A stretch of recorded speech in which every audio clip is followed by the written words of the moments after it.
Bonsoir, ravi de vous retrouver. Voici les titres de ce jeudi 8 juin.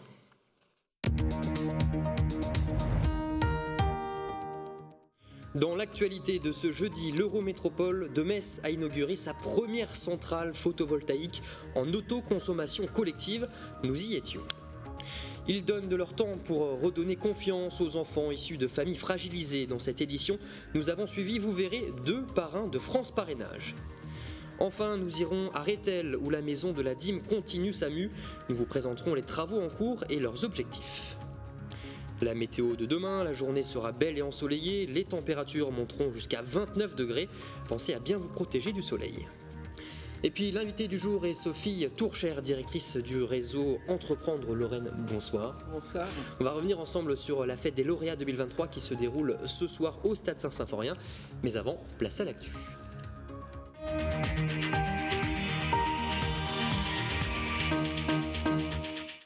Estimez-vous être mal payé? Selon une vaste étude, 54% des Français considèrent ne pas être rémunérés à leur juste valeur, 9% jugent qu'ils sont trop payés et 26% toujours se disent satisfaits. Et vous, alors, Mosellan, pensez-vous oui ou non être mal payé? Vos réponses au micro de Léna Combe et Jérémy Faurobert. C'est vrai que je trouve qu'on est sous-payé.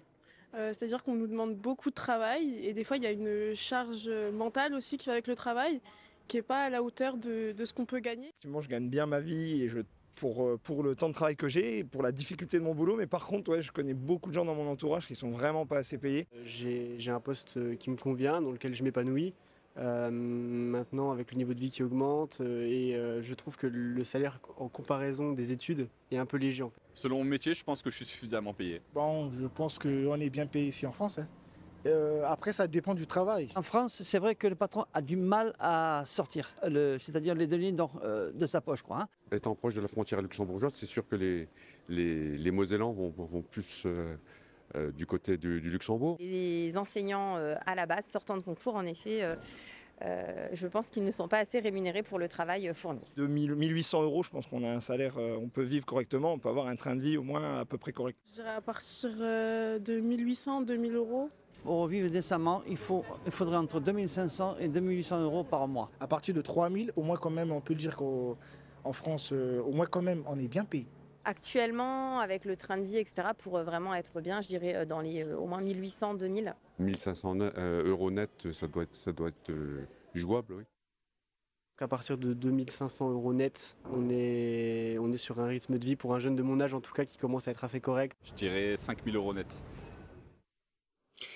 Tout autre sujet, vous l'avez remarqué, dehors les températures grimpent. L'année dernière, quasiment tous les mois de l'année ont été plus chauds que la normale. Alors pour se préparer à de possibles épisodes caniculaires cet été, le gouvernement lance 15 actions phares, d'abord pour le grand public. Des campagnes de communication seront diffusées, notamment dans les transports en commun et par SMS, en cas de situation exceptionnelle. Elles serviront à rappeler les bons gestes à adopter face à la chaleur. Dans le cadre de ce plan d'action, toujours le gouvernement devrait mettre le SNU, Service National Universel, à contribution, ainsi que les équipes de la Poste. Ensuite, pour ce qui est des entreprises, les contrôles de l'inspection du travail seront multipliés dans les secteurs où l'exposition à la chaleur est élevée. Et enfin, le gouvernement prévoit un recensement dans chaque département des événements culturels et sportifs. Le but est de mettre en lien les organisateurs avec les préfets afin d'adapter ou d'annuler les activités selon les conditions météorologiques. Si vous avez roulé dernièrement de nuit entre Sirstal et Petit-Réderchin, vous avez certainement observé du changement à cet endroit aujourd'hui. Les virages sont plus faciles à appréhender en raison d'une meilleure visibilité. C'est grâce notamment à l'entreprise sarregueminoise Solosar qui a appliqué à cet endroit une couche d'UltraGuard. UltraGuard, qu'est-ce que c'est? La réponse dans ce reportage de nos confrères de Mosaic Cristal.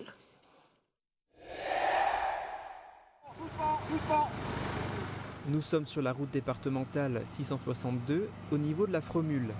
Il s'agit d'une portion de chaussée sinueuse et boisée, relativement accidentogène, puisque 3 accidents en 10 ans se sont passés à cet endroit. C'est ici que le conseil départemental de la Moselle a demandé à l'entreprise sarregueminoise Solosar d'appliquer de l'UltraGuard. Mais au fait, l'UltraGuard, qu'est-ce que c'est? Il s'agit en fait d'une peinture qui est fabriquée en France, qui a la capacité en fait de sécher extrêmement rapidement sur la surface sur laquelle elle est appliquée, à laquelle on va combiner en fait des microbilles de verre, qui sont les microbilles qui sont utilisées pour le marquage aéroportuaire et qui sont hautement rétro-réfléchissantes et donc qui permettent de renvoyer de manière optimale la lumière des phares d'un véhicule vers le conducteur sans l'éblouir. Et ainsi contribuer à rendre la route plus sûre. Dans le cadre de cette expérimentation, Solozar a appliqué de l'ultragarde gratuitement sur une portion de 450 mètres et de nuit, on voit clairement la différence.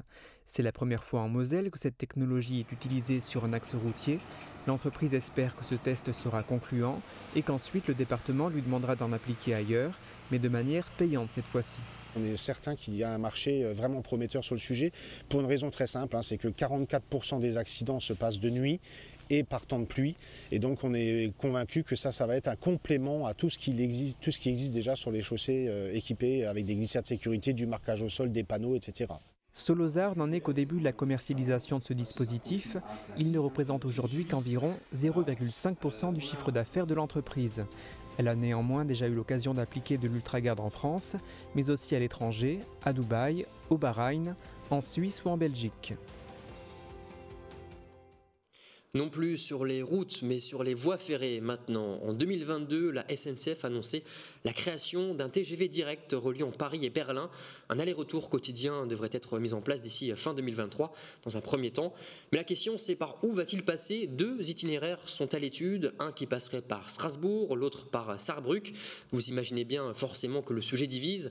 En Moselle-Est, les élus du secteur se sont mobilisés pour faire pencher la balance côté sarrois. Alexandre Cassaro, le maire de Forbach, souhaite faire voter une motion au conseil municipal pour défendre ce tracé.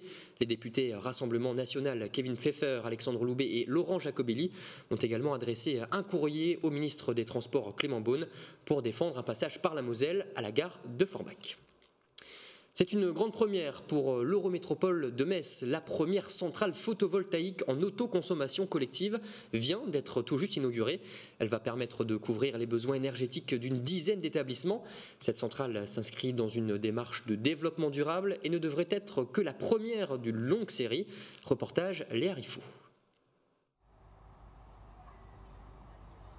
C'est dans un paysage champêtre et sur 3000 m² qu'a pris place la centrale photovoltaïque Teilhard de Chardin à Metz. Composée de 2 modules de 320 panneaux chacun, la centrale permettra de produire sur un an 228 MWh, soit l'équivalent de la consommation moyenne d'une cinquantaine de foyers, grâce à son fonctionnement innovant en autoconsommation collective.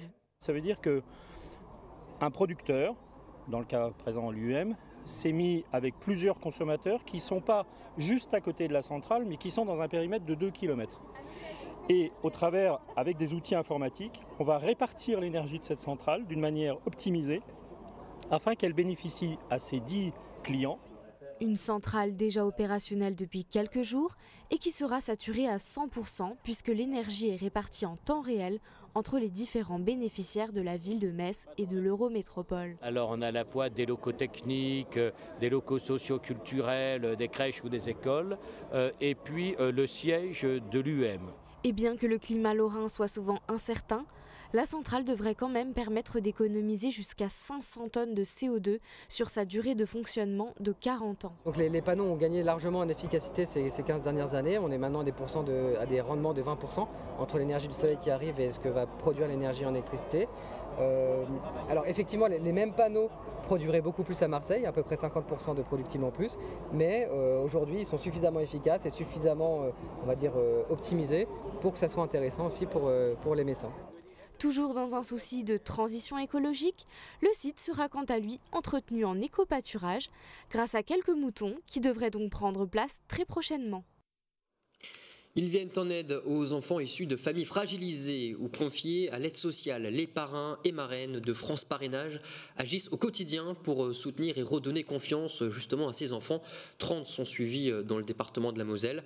Notre journaliste Emma Facchetti a pu suivre le temps d'une après-midi Charlotte et Maxence, les parrains d'Inaya. Regardez. Inaya profite du beau temps pour se balader à cheval. C'est bien, au moins on peut apprendre qu'est-ce qu'ils peuvent manger, qu'est-ce qui peut leur faire mal et tout. Cette passion pour l'équitation. Tu passes l'étrier au-dessus, comme ça on peut accrocher la sangle. Elle la tient de sa marraine. C'était important pour moi que Inaya ressente cette passion que j'ai en moi avec les chevaux. Et je le vois quand elle le fait, elle a un grand respect dans ce qu'elle fait, elle prend son temps, c'est toujours dans la bienveillance et c'est important, quoi. Leur complicité saute aux yeux. Et pourtant, ça fait seulement 8 mois que Charlotte et son compagnon, Maxence, sont devenus les parrains de la jeune fille âgée de 11 ans. Elle est toujours contente, elle aime beaucoup tout ce qu'on fait. Nous, on adore passer du temps avec elle, donc c'est vraiment un réel plaisir. Elisabeth II s'est réincarnée dans le chat. Ils se retrouvent tous ensemble, un week-end dans le mois, pour faire des activités. En fait, on profite simplement de la vie, des bons moments. On passe de bons moments, on fait la cuisine, on va se balader, enfin voilà, des choses simples de la vie qui, elles, je pense, lui font plaisir. Et puis nous qui nous font plaisir aussi. On a l'impression qu'elle, en fait, elle était avec nous depuis toujours. En l'accompagnant, le couple lui accorde du temps et la fait sortir de son quotidien difficile. Ça m'apporte que des fois on peut faire plein d'activités, des fois on peut rester et tout. C'est bien vu que on mange pas tout le temps en collectivité. Ouais. Oui, j'ai vécu. Ça m'apporte plein de choses en vrai. La filleule a même sa propre chambre, décorée avec soin. On est allé à la foire de mai, donc on m'a donné eux deux, donc Stitch et Iti. Un espace qui lui permet de se sentir chez elle. La première fois, c'était bizarre. Je stressais de dormir ici, dans ma chambre et tout. Mais après, je me suis habituée. Au fil des jours, un lien fort s'est créé. Je les considère comme si c'était de ma famille et tout, et qui sont mes parrains et marraines du coup. Le parrainage, c'est une bulle d'oxygène pour les enfants, mais aussi pour les parents. On parle désormais culture dans notre rubrique du jour.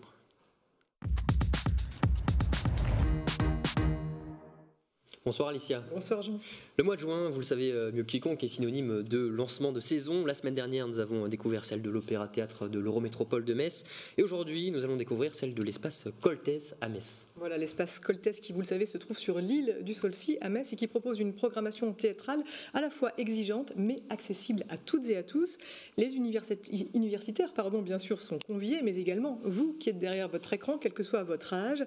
Vous allez ainsi pouvoir explorer les écritures contemporaines et ça vaut vraiment le détour. On va en prendre plein les yeux, d'autant que l'année prochaine, l'espace Coltès va fêter ses 25 ans. Aussi, je suis allée voir Lifou Messica, la directrice artistique des lieux, afin de savoir ce qu'elle nous avait concocté pour cette nouvelle saison. Tout au long de la saison, nous aurons des rendez-vous surprises. Alors évidemment, avec notre nouveau partenaire Cirquéole, des apéros cirque les vendredis soirs. Mais pas seulement, donc des petites surprises comme ça qui vont ponctuer toute la saison. Après, au niveau des spectacles, on a vraiment des spectacles presque que des coups de cœur, j'aurais envie de dire, donc ça va être difficile de faire le choix, mais on va voyager à travers des faits divers, des fake news, et puis une espèce de prisme un peu de côté décalé de l'affaire du petit Grégory. On aura un spectacle qui parle de la différence de la normalité autour de l'autisme. 2 spectacles familiaux, donc tout public à partir de 9 ou 10 ans selon. Nanook et moi, qui est un très très joli roman jeunesse adapté à la scène avec un comédien messin, Ali Esmili notamment, entre autres, qui vont parler de l'enfance, de aussi ce qui, au cœur de l'enfance, construit l'enfant. Donc on a Nanook et moi, et puis on a également La tristesse de l'éléphant, qui est issu d'une bande dessinée éponyme, très joli dessin et une très jolie histoire aussi qui fait appel à la solidarité, à la compassion, à toutes ces valeurs en fait qui font que la vie est quand même plus douce. En tous les cas, moi ce que je trouve à travers tous ces spectacles, c'est que ça donne envie de continuer à croire en l'humanité, quoi qu'il arrive. Exactement, et allez faire un tour sur le site de l'espace Bernard-Marie Coltès de Metz pour vous enquérir de la programmation, et puis abonnez-vous pour bénéficier davantage. Et on peut noter également, Alicia, que Lifou Messica sera votre invité dans 15 jours dans la boîte à malice. On clôture, Alicia, cette rubrique avec une bonne dose de rock que nous allons pouvoir prendre à Rosselange samedi. Avec le festival Rockslange, de retour pour une 2e édition, programme 3 concerts gratuits avec les groupes Hypnose, Out of Time et Rock Legend, expérience que l'on connaît bien puisque vous pouvez les suivre sur notre antenne chaque mois à l'occasion des chroniques du rock. On monte le son et on jump.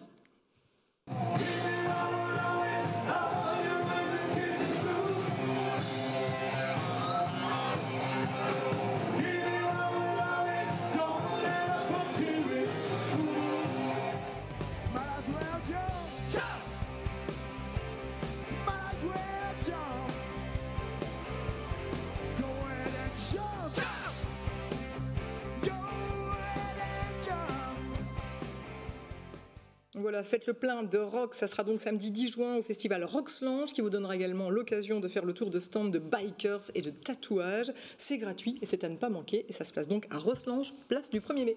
Merci Alicia pour cette chronique. Vous pouvez rester encore un peu avec nous pour découvrir cette exposition au cloître des Récollets à Metz. Des photojournalistes syriens y ont exposé leur travail. Ils ont apporté des traces de leur pays d'origine avant leur exil. L'exposition s'appelle Séisme sans fin. Lucie Philippot et Léa Riffaut. On pourrait penser que ces photos représentent les dégâts du séisme de février dernier en Syrie. Et pourtant, ce sont les marques de la guerre. Faire prendre conscience aux visiteurs les conséquences de ce conflit, qui dure depuis plusieurs années, c'est tout l'objectif de 3 photojournalistes syriens exilés à Metz depuis 2019. Nous avons participé à cette exposition pour informer tout le monde sur la tragédie syrienne. Parmi les différentes photos, une se démarque, celle-ci. Un homme en train de jardiner au milieu des décombres. Elle a reçu le prix de l'excellence pour la 75e édition des photos internationales de l'année. Cette photo, elle était sur la ville de Harbin, à côté de Damas, la capitale de Syrie. Ce personne qui plantait quelque chose pour manger, trop proche de bâtiments. Proposée par le comité d'aide humanitaire au peuple syrien, cette exposition intervient pour le 10e anniversaire de la charte d'amitié Metz-Alep. Chaque année, nous commémorons cette charte par une mise en valeur de la culture syrienne. C'est aussi cette période qui suit le séisme abominable de février. L'exposition est visible jusqu'au 15 juin au cloître des Récollets de Metz de 14h à 18h30. On prend un peu la route, désormais direction Rethel. Après des décennies de rénovation, la maison de la dîme va connaître encore de nouvelles transformations. Classée au monument historique, cette ancienne bâtisse de l'âge du XVe siècle pourrait devenir un musée sur l'activité antique dans le pays de Cirque, ainsi qu'une ludothèque, une reconversion présentée par Jonathan Vaucher. Donc c'est une scène de halage de la Moselle, avec un bateau tiré par des chevaux. À la frontière luxembourgeoise, le petit village de Rethel abrite des vestiges de l'activité du Moyen-Âge. Parmi eux, une maison de batelier devenue maison de la dîme.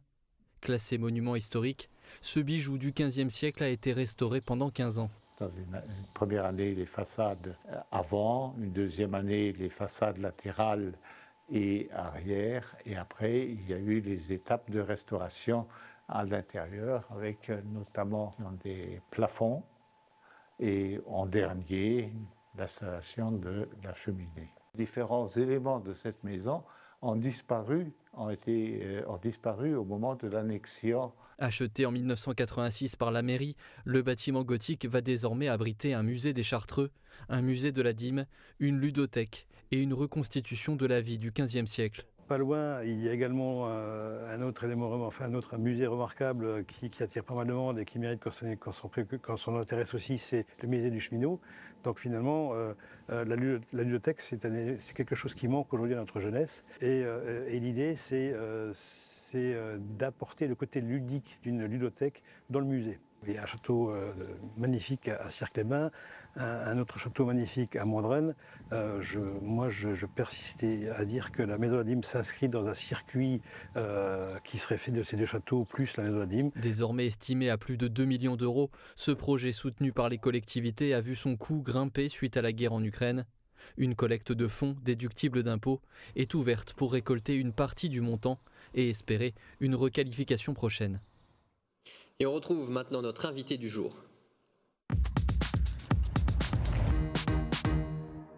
Sophie Tourchère, directrice du réseau Entreprendre Lorraine, est de retour sur le plateau de Moselle Info. Merci d'être là. La fête des lauréats du réseau, c'est ce soir au stade Saint-Symphorien. Alors avant de revenir plus en détail sur cet événement, vous pouvez nous exposer un petit peu les grandes lignes de ce réseau. Qu'est-ce que c'est exactement ? C'est un réseau de chefs d'entreprise fait par et pour des chefs d'entreprise. Donc, c'est-à-dire des chefs d'entreprise expérimentés qui sont attachés à leur territoire, qui vont accorder du temps à d'autres chefs d'entreprise qui, eux, veulent se créer ou se développer sur le territoire. Voilà. Vous accompagnez des entrepreneurs. Exactement, c'est notre métier premier, tout à fait. Ouais, alors quel est cet événement de ce soir? Qu'est-ce qui se passe exactement? Alors, ce soir, on est ravis que ça ait lieu sur le secteur de Metz. On met en avant les entrepreneurs qui sont devenus lauréats de notre association en 2022. Voilà, c'est une soirée qui leur est réservée pour qu'ils puissent expliquer devant un parterre de 300 chefs d'entreprise et institutionnels du territoire, que chacun puisse présenter son activité. Et cette année, on a décidé de le faire sur le thématique des valeurs communes entre le sport et l'entrepreneuriat. Pourquoi ce thème alors? Parce qu'en fait, on se rend compte qu'il y a beaucoup de valeurs intrinsèques communes et on se rend compte que énormément de nos chefs d'entreprise, membres de notre association, sont des sportifs. Voilà. Vous avez des exemples à nous donner peut-être? On a accompagné certains sportifs, notamment Cédric Bocorny, qui lui est un ancien joueur de football, qui a repris une enseigne Bistro Régent.